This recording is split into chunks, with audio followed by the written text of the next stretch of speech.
Hello everyone. तो कैसे हैं आप सब? आई होप आप लोग अच्छे होंगे। और अपन लोग आज की इस वीडियो में जैक क्लास 12 मैथ्स सेट 2 का क्वेश्चन नंबर 1 to 20 तक डिस्कस करेंगे। तो चलिए कॉपी पेन उठा लीजिए और बने रहिए हमारे वीडियोस के साथ। तो क्वेश्चन नंबर 1 क्या है? In the set A 1 2 3 4 5 a relation R is defined by R is equal to क्या है? x, y such that xy belongs to A and x less than y। उसके आगे क्या है? Then R is reflexive symmetric transitive none of this. कुछ नहीं, इस R के ऊपर कमेंट करना है कि ये रिफ्लेक्सिव साइमेट्रिक और ट्रांजिटिव के ऊपर कमेंट करना है। तो ये रिलेशन सेट ए पे डिफाइन है। तो सेट ए पे क्या क्या है? 1 2 3 4 5। तो हमको रिफ्लेक्सिव साइमेट्रिक ट्रांजिटिव के ऊपर कमेंट करना है।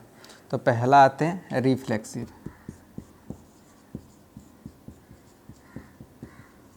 देखिए ये जो सेट आर है या रिलेशन आर है, इसके अंदर में इस टाइप का एलिमेंट रहेगा, मतलब ऑर्डर्ड पेयर रहेगा। और इस ऑर्डर्ड पेयर में क्या खूबी है? X Y belongs to set A, मतलब जो भी ऑर्डर्ड पेयर बनाएंगे, मतलब यहाँ से एलिमेंट को उठाएंगे और क्या खूबी रहना चाहिए? एक्स छोटा होना चाहिए वाई से। मतलब ये हुआ कि पहला वाला नंबर छोटा होना चाहिए बाद वाला से। तो ठीक है, तो ये ऑर्डर्ड पेयर में खूबी है। अब हमको रिफ्लेक्सिव साइमेट्रिक और ट्रांजिटिव को चेक करना है। तो देखो विदाउट आर सेट रेडी किए हुए भी हम लोग बता सकते हैं कि रिफ्लेक्सिव साइमेट्रिक ट्रांजिटिव की मतलब कौन कौन सा रिलेशन है। तो इसको रिफ्लेक्सिव कब बोलेंगे? देखो सेट ए पे डिफाइंड है और सेट ए पे 1 2 3 4 5 है। तो 1 1 2 2 3 3 4 4 5 5 यदि ऑर्डर्ड पेयर इसके अंदर में है तो ये रिफ्लेक्सिव हो जाएगा। और यदि ये पांचों ऑर्डर्ड पेयर नहीं है तो ये नहीं होगा। तो पहले चेक करते हैं क्या 1, 1 आर के अंदर में है या नहीं। तो हम देखेंगे कि पहला वाला नंबर छोटा है या नहीं बाद वाले नंबर का, क्योंकि इस सेट पे आने के लिए कंडीशन है कि पहला वाला नंबर छोटा होना चाहिए बाद वाले नंबर का। पहला वाला नंबर छोटा होना चाहिए बाद वाले नंबर का। तो पहला वाला नंबर 1 है, क्या ये छोटा है बाद वाले नंबर से? और बाद वाला नंबर 1 है, क्या 1 1 से छोटा है? तो कोई भी नंबर अपने आप से छोटा नहीं होता बल्कि बराबर होता है। तो हम यहाँ बोल सकते हैं कि 1 1 आर के अंदर में नहीं होगा। तो ये रिफ्लेक्सिव कट गया। अब साइमेट्रिक क्या है? साइमेट्रिक कब बोलेंगे? यदि कोई ऑर्डर्ड पेयर आर के अंदर में है, मान लिया जाए ए भी आर के अंदर में है, ये आर के अंदर में है, तो यहाँ से इसको इंटरचेंज करेंगे तो हमको एक नया ऑर्डर्ड पेयर मिलेगा। क्या मिलेगा? बी ए, या एक नया एलिमेंट मिलेगा बी ए। यदि ये आर के अंदर हो गया तो इसको साइमेट्रिक बोलेंगे। और यदि ये ऑर्डर्ड पेयर आर के अंदर में नहीं हुआ तो फिर इसको साइमेट्रिक नहीं बोलेंगे। तो हम साइमेट्रिक चेक करते हैं। फिर साइमेट्रिक तो यहाँ देखिएगा, जैसे ये देखिए 2, 4 ये आर के अंदर में होगा या नहीं होगा?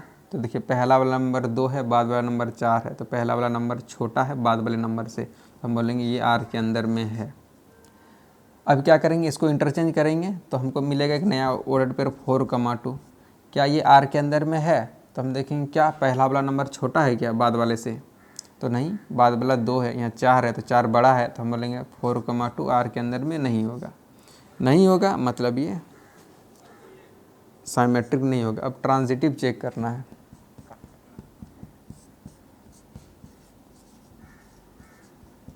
ट्रांजिटिव तो पहले दो ऑर्डर्ड पेयर का, इस सेट का दो ऑर्डर्ड पेयर को लेते हैं।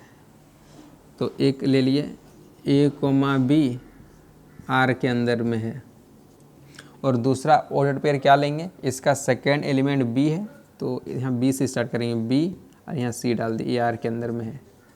अब यहाँ से एक ऑर्डर्ड पेयर बनाएंगे, इस यहाँ से इस एलिमेंट को और इस एलिमेंट को लेंगे, नहीं तो बोलिए इसको हटा दिए। तो एक ऑर्डर्ड पेयर क्या मिला? ए कोमा सी। यदि ये ऑर्डर्ड पेयर यदि आर के अंदर में आ गया तो इसको ट्रांजिटिव बोलेंगे। और ये यदि एलिमेंट या ये ऑर्डर्ड पेयर आर के अंदर में नहीं है तो इसको ट्रांजिटिव नहीं बोलेंगे। तो क्या ए कोमा सी इसके अंदर में होगा? तो हम बोलेंगे क्या पहला वाला नंबर छोटा है क्या बाद वाले से? तो कैसे देखेंगे?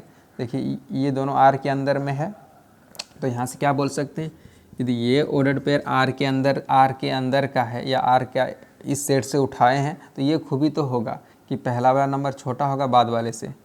तो ए, पहला वाला नंबर ए है तो ए छोटा होगा बाद वाले से बी। यहाँ पे पहला वाला ए एलिमेंट है बी, बी छोटा होगा बाद वाले से सी। तो यहाँ से देखिएगा, इधर देखिए ए छोटा है बी से और बी छोटा है सी से, या ऐसे बोल सकते हैं। देखिए थोड़ा नंबर लाइन से दिखा देते हैं, इधर देखिए, तो यहाँ पे नंबर लाइन बना देते हैं। हाँ, तो देखिए तीनों पे ए छोटा है बी से, तो नंबर लाइन में दोनों का पोजीशन कहाँ पे होगा, ए छोटा है इसलिए पहले आएगा, बी बड़ा है इसलिए बाद में आएगा। मान लीजिए यहाँ पे ए है, यहाँ पे बी है।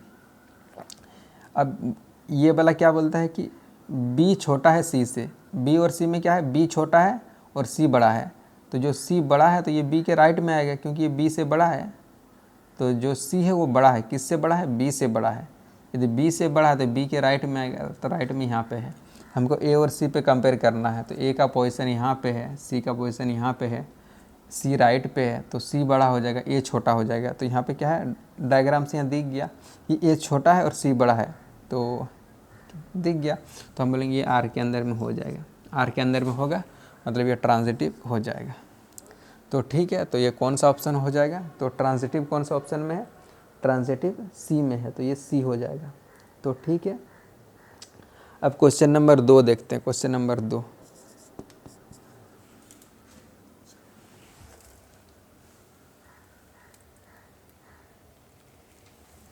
तो क्वेश्चन नंबर 2 में क्या है, let A is equal to 2, 4, 6, 8 and R be a relation on A, और आर इज इक्वल टू दिया हुआ है, क्या दिया हुआ है, 2, 4, 4, 2, 2, 4, 4, 2, 4, 6, 6, 4, 4, 6, 6, 4। उसके बाद क्या बोला है, then R is reflexive symmetric transitive. फिर से कमेंट करना है रिफ्लेक्सिव साइमेट्रिक ट्रांजिटिव के ऊपर। तो ये जो रिलेशन आर है इस सेट ए पे डिफाइंड है, और सेट ए यहाँ पे क्या है, ए पे क्या है, 2, 4, 6, 8 क्या है, हाँ 2, 4, 6, 8।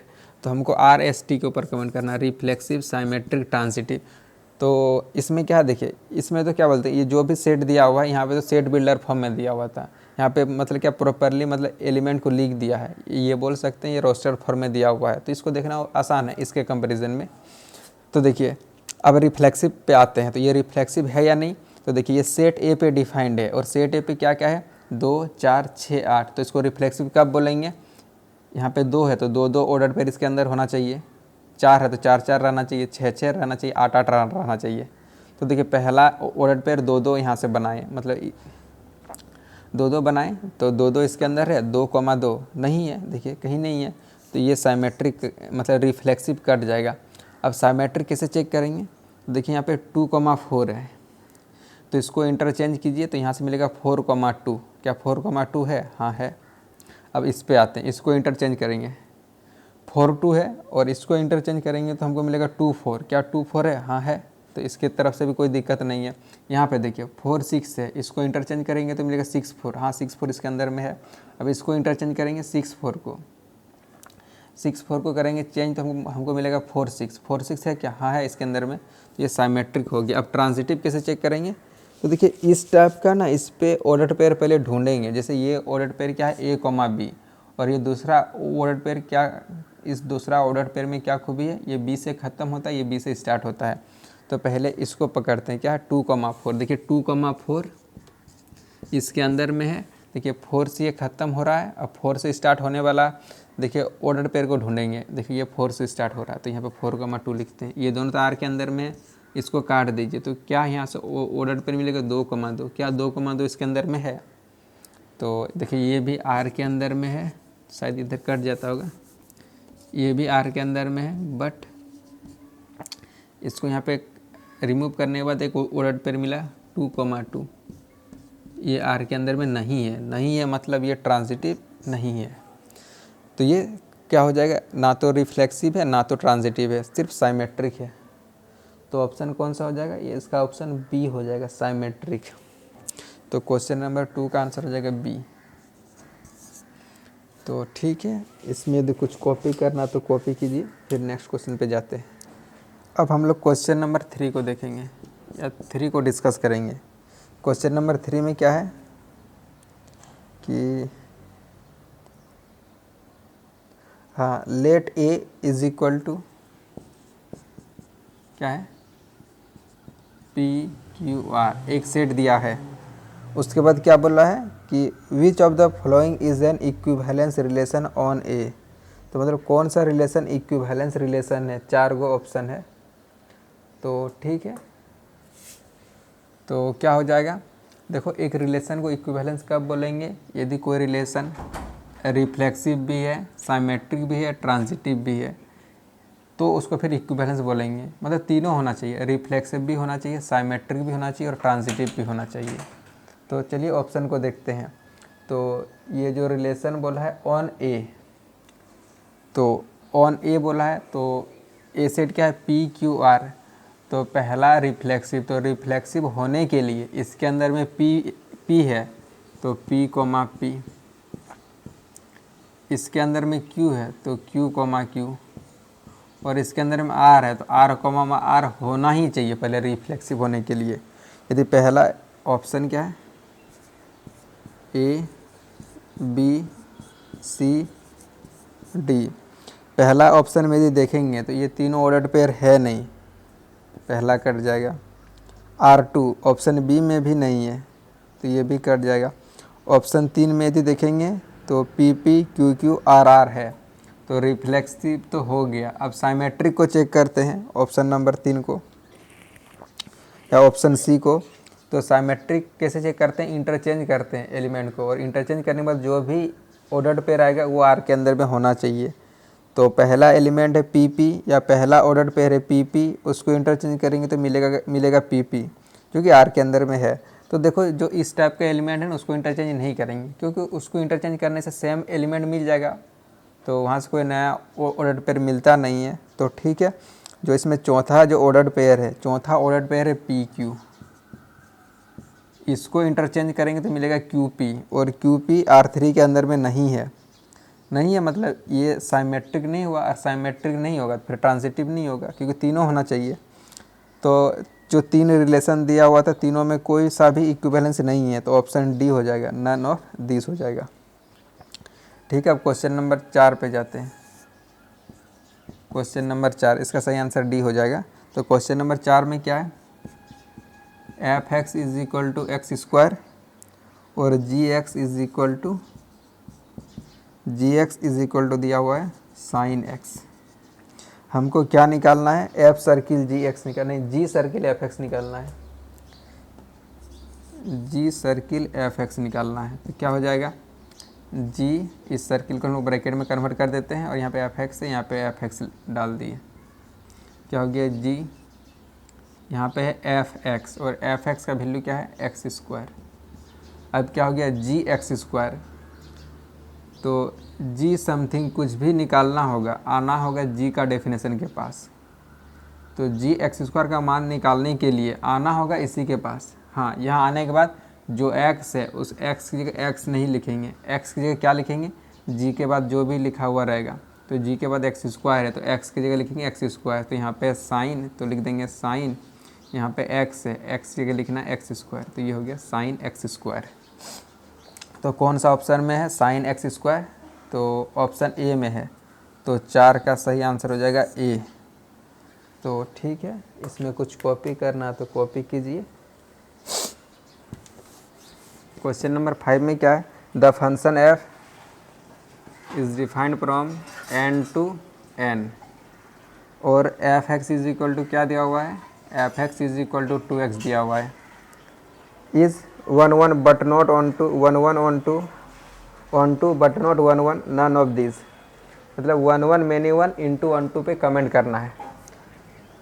पहला वाला सेट नेचुरल नंबर का है, बाद वाला सेट नेचुरल नंबर का है। कुछ नहीं, इसका एरो डायग्राम बना देते हैं, वहाँ से तुरंत पता चल जाएगा। पहला वाला सेट नेचुरल नंबर, दूसरा वाला सेट भी नेचुरल नंबर का है। और नेचुरल नंबर में क्या क्या आता है, 1 2 3 4 5 6 और इस तरह करके आगे आएगा। यहाँ पे क्या आएगा 1 2 3 4 5 6 7 8 9 इस तरह करके और आएगा आगे। अब 1 किसके साथ एसोसिएट होगा, तो यहाँ पे 1 रखेंगे, 1 रखेंगे तो हमको मिल जाएगा 2, तो 1 एसोसिएट होगा 2 के साथ, और 2 रखेंगे तो हमको मिलेगा 4, तो 2 4 के साथ एसोसिएट होगा। 3 रखेंगे तो हमको मिलेगा 6, और 4 रखेंगे तो हमको मिलेगा 8। अब देखिए, तो अब 1 1 और मैनी 1 कौन सा होगा? यदि पहला वाला सेट का डिफरेंट एलिमेंट सेकेंड वाला सेट का डिफरेंट एलिमेंट के साथ एसोसिएट है तो ये 1 1 हो जाएगा। तो इतना पैटर्न देख के पता लग गया कि इसका डिफरेंट एलिमेंट बाद वाला सेट का डिफरेंट एलिमेंट के साथ एसोसिएट होगा, तो ये 1 1 हो जाएगा।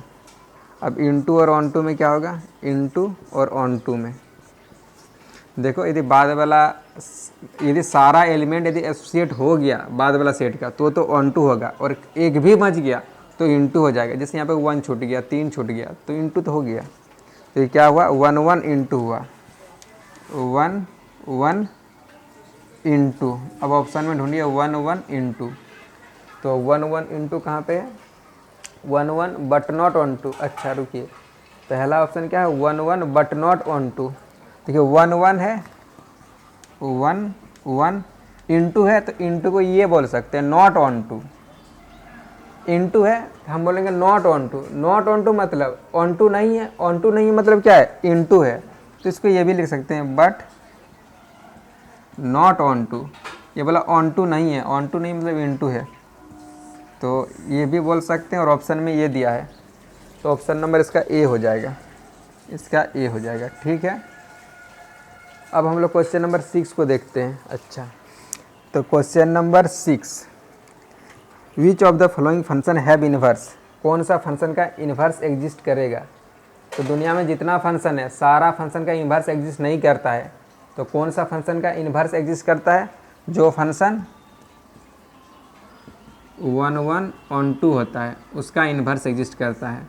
तो अब देखिए कौन सा फंक्शन 1 1 ऑन टू है, तो चलिए देखते हैं। तो पहला नंबर क्या है? इधर देखिए, पहला नंबर क्या ऑप्शन? F 1 2 3 4 1 2 3 4 एरो 10, और F इज इक्वल टू क्या दिया हुआ है? 1 1 10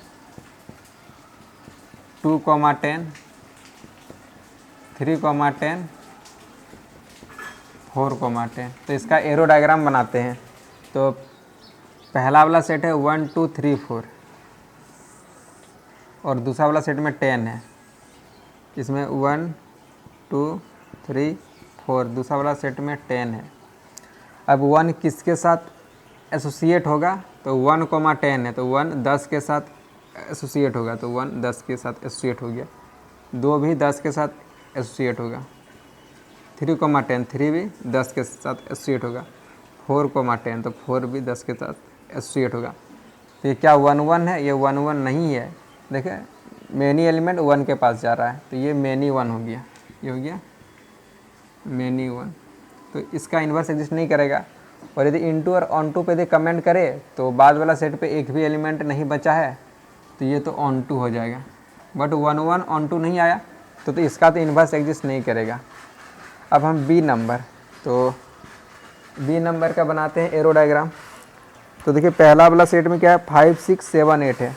तो आप लोग देखिए 5 6 7 8, और बाद वाला सेट क्या है? 1 2 3 4, 1 2 3 4। ठीक, अब देखिए, अब 5 किसके साथ एसोसिएट होगा? तो 5 4 है, तो 5 4 के साथ एसोसिएट होगा। ठीक है, उसके बाद 6 3 है, तो 6 3 के साथ एसोसिएट होगा। फिर 7 4, तो 7 4 के साथ एसोसिएट होगा। इधर देखिए, अब 4 देखिए 5 भी 4 के साथ एसोसिएट है और 7 भी 4 के साथ एसोसिएट है, तो ये मैनी 1 यहीं पे हो गया। और उसके बाद क्या? 8 2 के साथ एसोसिएट है, ये तो मैनी 1 हो गया। 1 1 ऑन टू आया नहीं, 1 1 ऑन टू आया नहीं, और यहाँ पे ऑन टू भी नहीं आया, इन टू हो जाएगा क्योंकि एक बच गया। अब 3 को देखते हैं, सी नंबर ऑप्शन। पहला वाला सेट पे क्या है 2 3 4 5, 2 3 4 5। उसके बाद वाला सेट पे क्या है 7 9 11 13।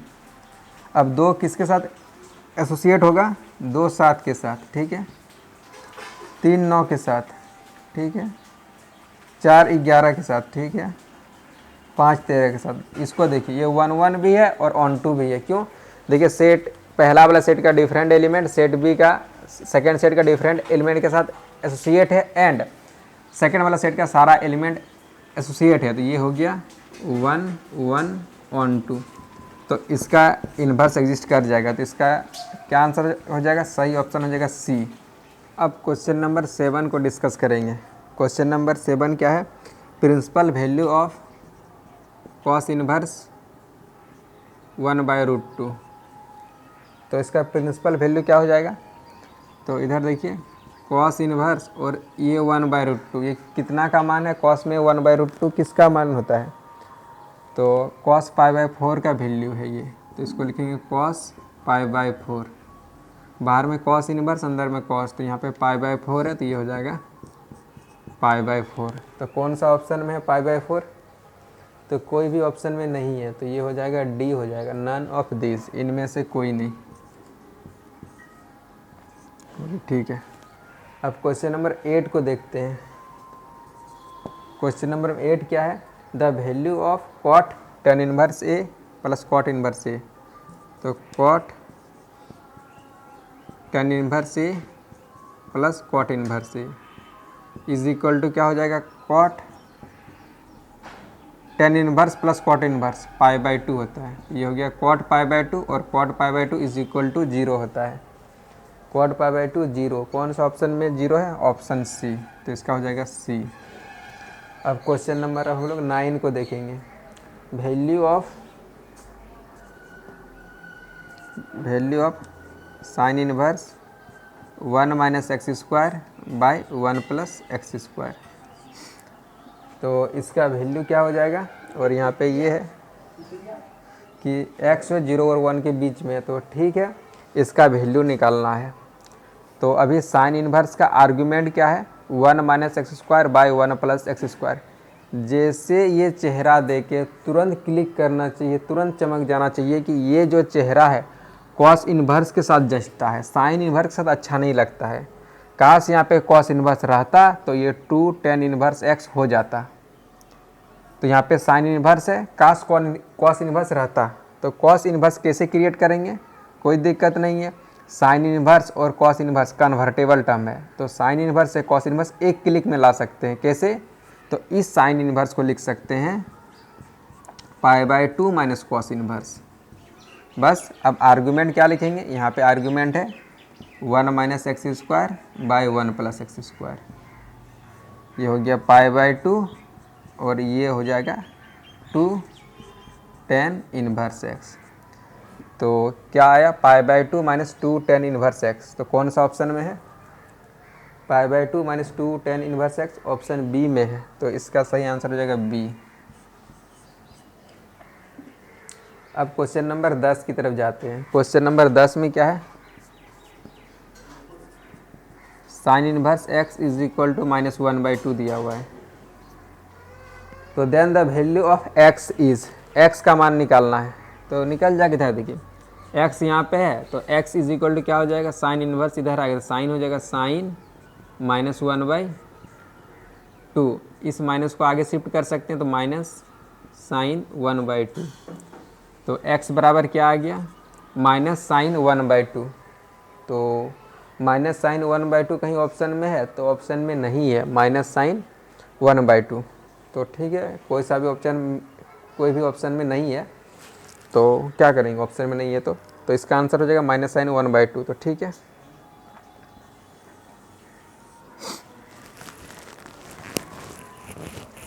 ये हो गया। अब 11 पे आते हैं, क्वेश्चन नंबर 11। तो क्वेश्चन नंबर 11 में क्या है, दो मैट्रिक्स बराबर दिया है, उसका x और y का मान निकालना है। तो मैट्रिक्स क्या है 11 नंबर पे,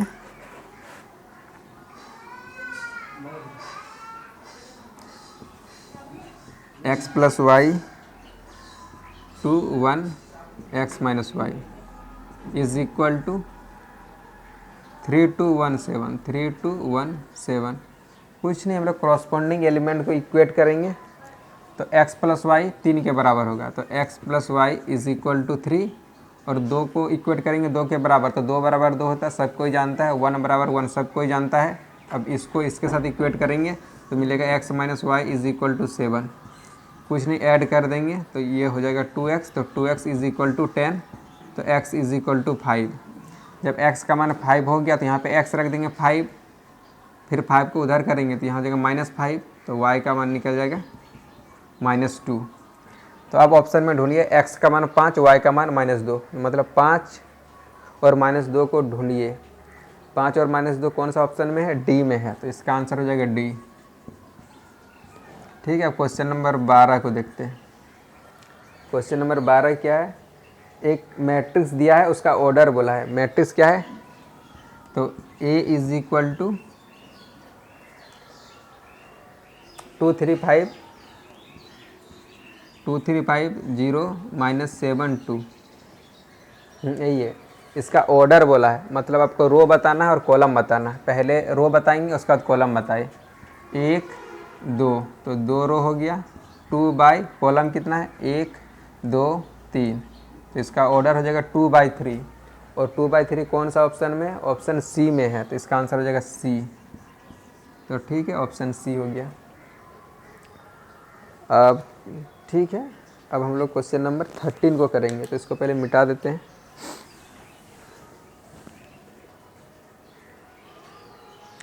क्वेश्चन नंबर 13, अब क्वेश्चन नंबर 13 में क्या है? A इज इक्वल टू 1 2 3 1 2 3 और B इज इक्वल टू क्या है? B इज इक्वल टू है 2 4 6। हमको क्या निकालना है? The product of A B will be, मतलब ए बी निकालना है। ए बी, तो ए बी एग्जिस्ट करेगा या नहीं करेगा? तो देखते हैं। पहले ए है, तो ए का ऑर्डर क्या हो जाएगा? एक रो है बाय कॉलम 1 2 3, तो इसका ऑर्डर हो गया 1/3। और बी का ऑर्डर क्या हो जाएगा? 1 2 3, 3 रो है और कॉलम 1 है। देखिए ये बीच वाला नंबर हमको सेम मिला दोनों जगह, तो ए बी एग्जिस्ट कर जाएगा। और जो मैट्रिक्स आएगा उसका ऑर्डर क्या हो जाएगा? उसका ऑर्डर हो जाएगा 1/1। तो हम लोग तो ए बी का ऑर्डर निकाल लिए, क्या है? 1/1। यदि ऑप्शन में यदि देखेंगे ना, तो 1/1 का मैट्रिक्स एक ही है, ऑप्शन सी में है। या तो ऑप्शन सी होगा, नहीं तो डी होगा, क्योंकि ए और बी में जो भी मैट्रिक्स है उसका ऑर्डर 1 नहीं है। तो चलो ए बी निकालते हैं। तो ए बी, पहले ए है तो ए इज इक्वल टू है 1 2 3, फिर बी है, बी इज इक्वल टू है 2 4 6। इधर फर्स्ट रो पे रखेंगे अंगुली, इधर फर्स्ट कॉलम पे रखेंगे। तो चलिए इसको इससे गुना करेंगे। 1 गुना 2 2, एक कदम आगे एक कदम नीचे, 2 गुना 4 8 8, मतलब +8, तो +8 हो गया। एक कदम आगे एक कदम नीचे, 3 गुना 6 18, बस। अब फिर यहाँ पे आ जाएंगे। अब सेकेंड रो सेकेंड कॉलम है नहीं, जो कि वहाँ पे उसको मल्टीप्लाई करेंगे ना थर्ड कॉलम है, मतलब आगे कॉलम है नहीं, इसलिए जाएंगे नहीं। नीचे भी रो है नहीं, जो कि नीचे शिफ्ट करेंगे, तो इतना में ही ये रुक जाएगा। तो इधर देखिए ये कितना हो जाएगा? 2 और 8 10, 10 और 18 28, और ये ऑप्शन सी में है। इसका आंसर हो गया सी। अब क्वेश्चन नंबर 14 को देखते हैं। अच्छा 14 नंबर में क्या बोला है? क्वेश्चन नंबर 14 को आप लोग एक बार पढ़िए। तो A B transpose is equal to क्या होता है ये बताना है।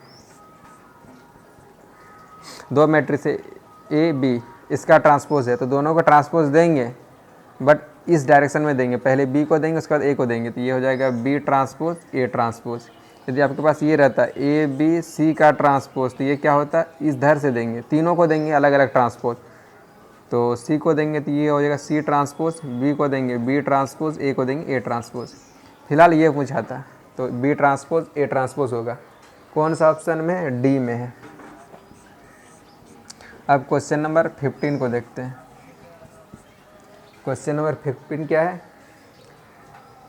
If A is any square matrix then A is symmetric if. अच्छा, एक मैट्रिक्स को साइमेट्रिक कब बोलते हैं? एक मैट्रिक्स ए है, इसको साइमेट्रिक कब बोलेंगे? ये एक स्क्वायर मैट्रिक्स है, तो इसको साइमेट्रिक तब बोलेंगे जब इसका ट्रांसपोज निकाले, ए ट्रांसपोज, और ये किसके बराबर आया? यदि ए के बराबर ही यदि आ गया तो उसको फिर आप साइमेट्रिक बोलेंगे। तो आप ऑप्शन में ढूंढिए A transpose is equal to A. तो A transpose is equal to A किस पे है? ऑप्शन सी में है, तो इसका आंसर सी हो जाएगा। अब क्वेश्चन नंबर 16 को देखते हैं। क्वेश्चन नंबर 16 क्या है? Value of determinant. अच्छा, इस डिटर्मिनेंट का वैल्यू निकालना है। क्या है? 1 0 1 1 0 1 0 1 2 0 1 2 0 1 2 0 0 4। तो इसका वैल्यू क्या हो जाएगा? इसको हम लोग ना फर्स्ट कॉलम के रिस्पेक्ट में एक्सपेंड करेंगे। तो पहले इसको प्लस के साथ लिखेंगे, +1, इसको छोड़ देंगे, इसको छोड़ देंगे, तो क्या बचेगा? 4 -0। आगे दोनों 0 है तो आगे जाएंगे नहीं, तो ये हो जाएगा 4। तो 4 देख लीजिए कौन सा ऑप्शन में है? ऑप्शन बी में है, तो ये हो गया बी। तो ठीक है, तो कुछ कॉपी करना तो कॉपी कीजिए। अब हम लोग क्वेश्चन नंबर 17 को करेंगे। तो 17 में क्या है? Value of x is if 3x x1 is equal to 3 2 4 1 3 2 4 1। x का मान निकालना है, तो क्या होगा? इधर देखिए, ये डिटर्मिनेंट है, कॉरस्पॉन्डिंग एलिमेंट को इक्वेट नहीं कर सकते हैं, तो इसका वैल्यू क्या हो जाएगा? ये हो जाएगा 3 - x गुना x square is equal to 3 - 8। अच्छा, ये 3 कैंसिल हो गया, तो क्या हुआ? -x square is equal to -8, minus से माइनस कैंसिल हो गया, तो x इज इक्वल टू +- √8। +- 8 को लिख सकते हैं 2 गुना 2 गुना 2, +- ये दोनों 2 पे, दोनों 2 मिल के 1 2 बाहर हो जाएगा, तो 2√2 हो जाएगा। तो x इज इक्वल टू +- 2√2 कौन सा ऑप्शन में है? ऑप्शन सी पे है। ठीक है, अब हम लोग क्वेश्चन नंबर 18 को देखेंगे। तो ठीक है, क्वेश्चन नंबर 18 को देखते हैं। क्वेश्चन नंबर 18 क्या है? a is equal to aij 2/2। इसका मतलब क्या है कि ये एक मैट्रिक्स है जिसका ऑर्डर 2 है। ठीक है, उसके बाद क्या बोला है? देन मॉड के इज इक्वल टू, मतलब डिटर्मिनेंट वैल्यू ऑफ के ए क्या होगा? कुछ नहीं, ये स्केलर है, इस स्केलर को इस मॉड के यदि बाहर करेंगे तो इस स्केलर के पावर में कुछ लिखना होता है। क्या लिखना होता है? जो भी इसका ऑर्डर होता है। इसको बाहर कर दिए, इसका ऑर्डर क्या है? 2 है, तो 2 लिख देंगे, और अंदर में बच गया, ये बच गया। तो क्या आया? k² mod a। k² mod a कौन सा ऑप्शन में है? तो k² mod a option C में है, तो इसका आंसर हो जाएगा सी। तो ठीक है, कुछ कॉपी करना तो कॉपी कीजिए। अब क्वेश्चन नंबर 19 को डिस्कस करेंगे। तो क्वेश्चन नंबर 19, तो क्वेश्चन नंबर 19 में क्या है? Area of triangle whose vertices are 3 8 -4,2 -4,2 और है 5,1 5,-1। तो ठीक है, तो इस 3 पॉइंट से बनने वाला ट्रायंगल का हमको एरिया निकालना है। तो पहले हम फार्मूला को यहाँ पे लिख देते हैं। मान लिए मेरे पास एक ट्रायंगल है ABC और इसका कोऑर्डिनेट मान लिए x1, y1, इसका कोऑर्डिनेट x2, y2 और इसका कोऑर्डिनेट x3, y3। तो इस ट्रायंगल का एरिया क्या हो जाएगा? तो पहले हम लोग एक क्वांटिटी डिफाइन करेंगे, और वो क्वांटिटी है हाफ। ए पॉइंट का कोऑर्डिनेट है x1, y1, तो लिखेंगे यहाँ पे x1, y1। इसके बाद है x2, y2, लिखेंगे x2, y2, फिर x3, y3, तो यहाँ लिख देंगे x3, y3 और 1 1 1 डाल देंगे, और इसको हम डेल्टा बोल दिए। अब इसका एरिया क्या हो जाएगा? तो area of triangle ABC is equal to होता है मॉड डेल्टा। तो चलिए इसका एरिया को निकालते हैं। तो पहले डेल्टा कैलकुलेट करते हैं। तो डेल्टा इज इक्वल टू क्या हो जाएगा, हाफ, पहला है 3/8 तो लिखेंगे 3/8, फिर -4/2 फिर 5-1 तो लिखेंगे 5-1, तो यहाँ पे 1 1 1 डाल देंगे। ये 3/3 का डिटर्मिनेंट है तो इसका वैल्यू को निकालते हैं 1/2। हम लोग R1 के रिस्पेक्ट में एक्सपेंड करेंगे। तो पहला एलिमेंट को प्लस के साथ लिखेंगे तो +3, इसको छोड़ देंगे तो 2 + 1, फिर सेकेंड एलिमेंट को माइनस के साथ लिखेंगे तो -8, इसको छोड़ देंगे, इधर से मिलेगा -4 माइनस इधर से मिल जाएगा 5, फिर इसको प्लस के साथ लिखेंगे +1। अब क्या होगा, फिर इसको छोड़ देंगे तो कितना हो जाएगा 4 - 10, तो ये हो जाएगा 1/2, ये हो जाएगा 9, ये प्लस हो जाएगा 8 9 72, ये हो जाएगा -6, तो 1/2 और इसको क्लब करेंगे, यहाँ से 3 हो जाएगा और 72 और 3 75, 2 से भाग लगाएंगे 3 बार में 15 7.5, ये हो गया। अब हमको क्या चाहिए, एरिया चाहिए, इसीलिए एरिया ऑफ ट्राइंगल क्या हो जाएगा, मॉड डेल्टा, डेल्टा का मान 37.5 इज इक्वल टू मॉड 37.5 का मान होगा 37.5 स्क्वायर यूनिट। यदि ये नेगेटिव आता तो ये मॉड फिर इसको पॉजिटिव बना देता है। तो ठीक है, तो हमारा आंसर क्या आया 37.5। तो इस चेहरा को ऑप्शन में ढूंढिए। तो ऑप्शन ए है 37.5, तो इसका सही आंसर हो जाएगा ऑप्शन ए। आप ट्रायंगल का एरिया को ऐसे भी निकाल सकते हैं, ये मेथड 2 बोल सकते हैं। नहीं तो देखिए जो 3 वर्टिसेस है पहले उसको लिखते हैं, क्या क्या है 3 8, उसके बाद है -4 2, तो यहाँ लिखेंगे -4 2, उसके बाद है 5 - 1, तो यहाँ लिख देंगे 5 - 1, और पहला वाला पॉइंट को एक बार और रिपीट कर देंगे, यहाँ लिख देंगे 3 8। तो एरिया क्या हो जाएगा, डायरेक्ट एरिया लिख रहे हैं, तो एरिया इज इक्वल टू हो जाएगा 1/2 और यहीं पे मॉड दे देंगे ताकि जो भी नेगेटिव आएगा उसको पॉजिटिव बना देगा फाइनल आंसर को।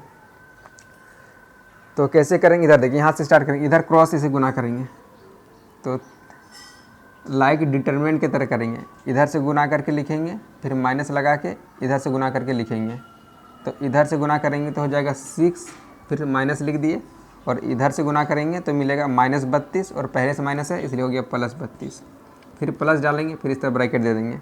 अब ऐसे ही करेंगे यहाँ से, तो -4 गुना -1, तो ये 4 हो गया, ये माइनस डाल दिए, और इधर से गुना करेंगे तो मिलेगा 10, तो 10, फिर प्लस डाल देंगे, फिर इस तरह कर देंगे, फिर इधर से गुना करेंगे। अब यहाँ से तो 8 पंचे 40, फिर माइनस डाल देंगे, और इधर से गुना करेंगे तो ये हो गया -3, और पहले से माइनस है तो ये +3 हो गया, तो ये हो गया 1/2 मॉड, ये हो गया 38, ये हो गया -6 + 43, 38 में 6 गया 32, 32 और 43, ये हो गया 75।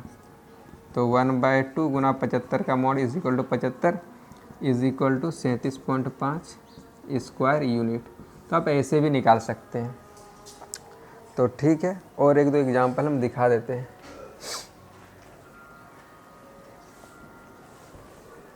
जैसे हम एक ट्रायंगल लेते हैं, मतलब एरिया निकालना है, कुछ वर्टिसेस ले लेते हैं, जैसे ले लिए 4 1 6 2 -1 2, इसका एरिया निकालना है। तो कैसे करेंगे, पहले यहाँ पे 4 1 को लिख देंगे, इस तरह ब्रैकेट डाल देते हैं, फिर है 6 2, यहाँ लिख देंगे 6 2, उसके बाद है -1 2, ये लिख दिए।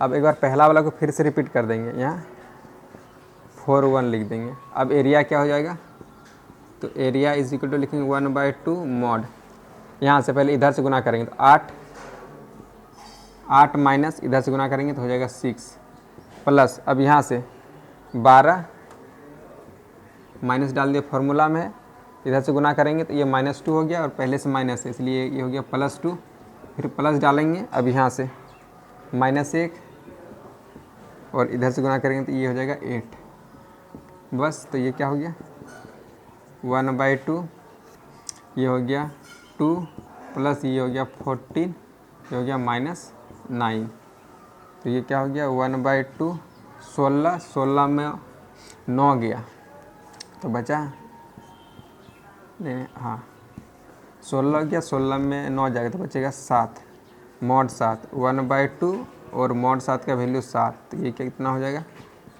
3.5 स्क्वायर यूनिट।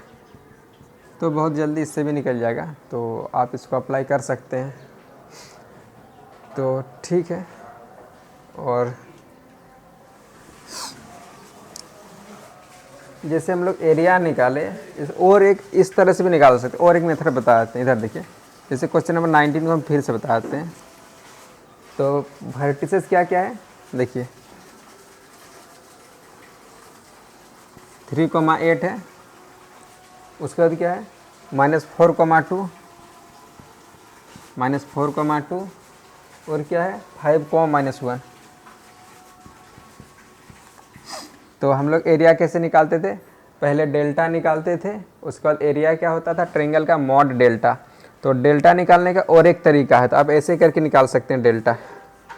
तो देखिए, सबसे पहले इस 3 पॉइंट में किसी एक पॉइंट को सिलेक्ट करेंगे, आप किसी को भी कर सकते हैं।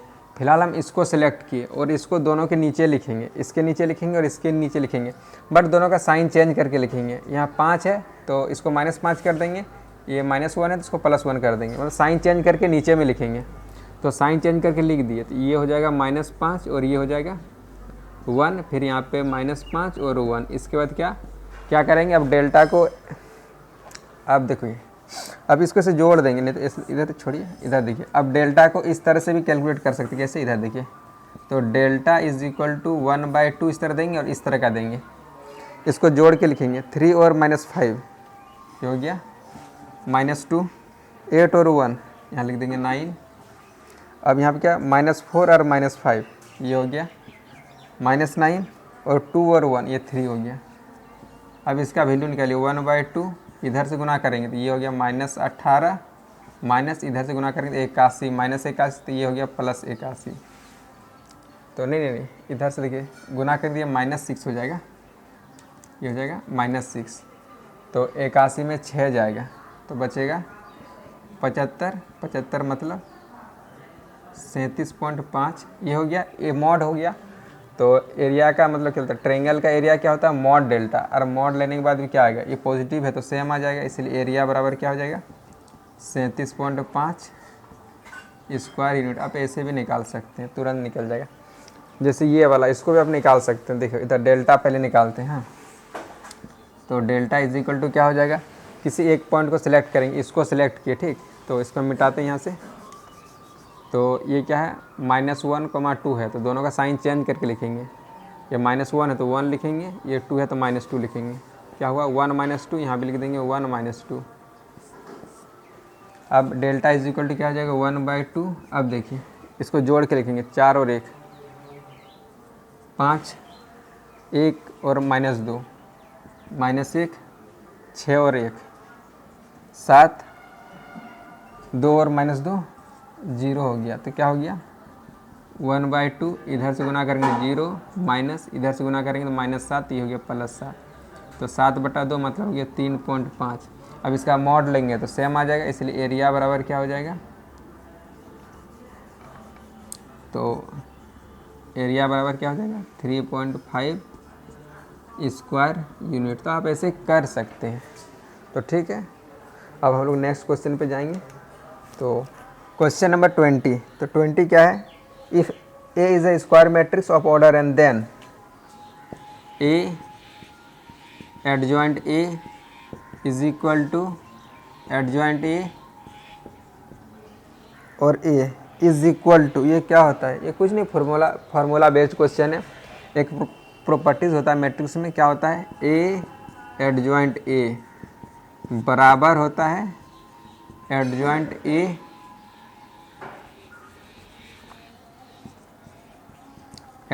ए और ये किसके बराबर होता है, ये दोनों बराबर होता है और ये किसके बराबर होता है, मॉड ए इंटू आई, मतलब डिटर्मिनेंट ऑफ ए आई के बराबर होता है।